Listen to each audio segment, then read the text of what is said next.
اور جب ہم کوئی آیت کسی آیت کی جگہ بدل دیتے ہیں اور اللہ جو کچھ نازل فرماتا ہے اسے خوب جانتا ہے تو کافر کہتے ہیں کہ تم تو اپنی طرف سے بنا لاتے ہو۔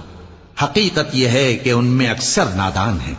کہہ دو کہ اس کو روح القدس تمہارے پروردگار کی طرف سے سچائی کے ساتھ لے کر نازل ہوئے ہیں تاکہ یہ قرآن مومنوں کو ثابت قدم رکھے، اور حکم ماننے والوں کے لیے تو یہ ہدایت اور بشارت ہے۔ اور ہمیں معلوم ہے کہ یہ کہتے ہیں کہ اس پیغمبر کو ایک شخص سکھا جاتا ہے، مگر جس کی طرف تعلیم کی نسبت کرتے ہیں اس کی زبان تو عجمی ہے اور یہ صاف عربی زبان ہے۔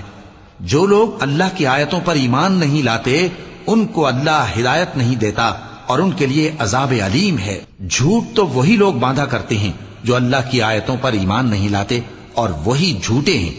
جو شخص ایمان لانے کے بعد اللہ کے ساتھ کفر کرے وہ نہیں جو کفر پر زبردستی مجبور کیا جائے اور اس کا دل ایمان کے ساتھ